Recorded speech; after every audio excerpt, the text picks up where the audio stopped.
So Nick Griffin, the leader of the British National Party, has gotten himself into a bit of trouble again. If you're not already aware, allow me to explain.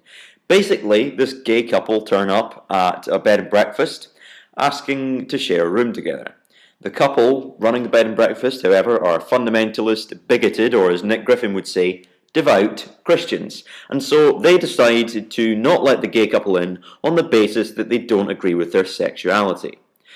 So the gay couple then sue the owners of the bed and breakfast successfully, and then later on, Nick Griffin decides to post the address of this gay couple on his Twitter, asking his following of illiterate Stone Age pricks to go and give them some drama. Really? Might I ask, what have the gay couple actually done wrong in this instance? All they've done is go up to a bed and breakfast, asking for a fucking bed and breakfast, funnily enough.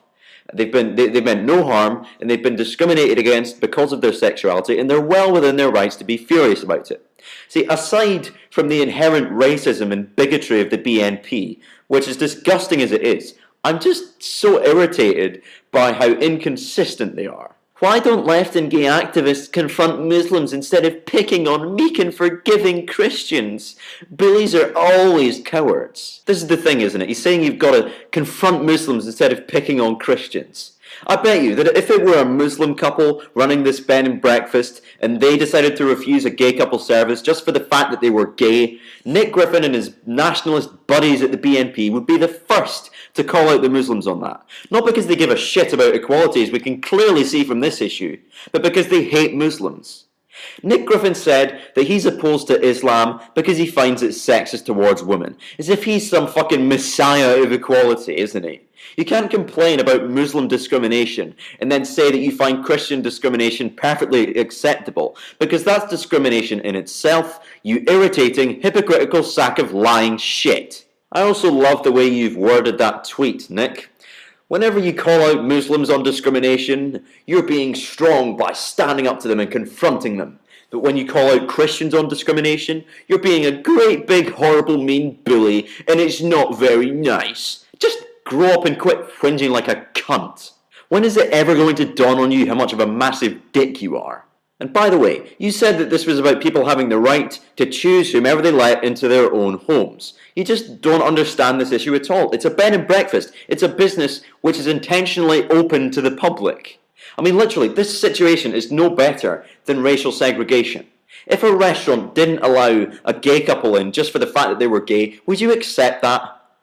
On second thoughts, you probably would because you're an arsehole, but that's besides the point. The point is, this couple's right to run their own bed and breakfast however they want ends where the right of other people to be treated equally begins. Freedom of religion is all well and good, but as soon as it starts treading on the rights and freedoms of other people, finito.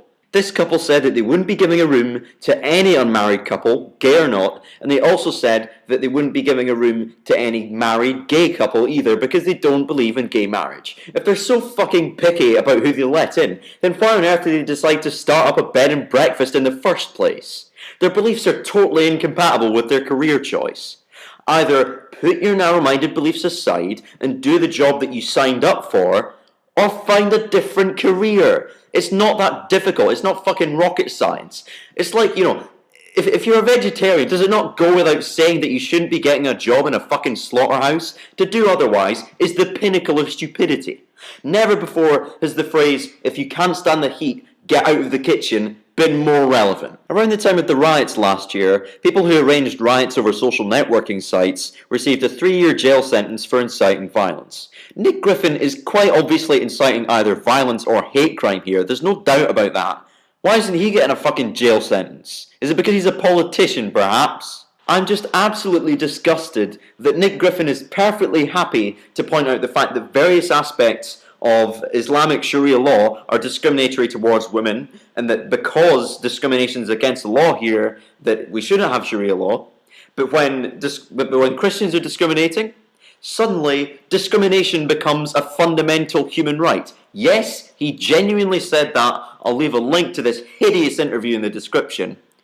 But anyways, okay, let's apply your own reasoning to yourself. Okay, you've got 3 basic propositions.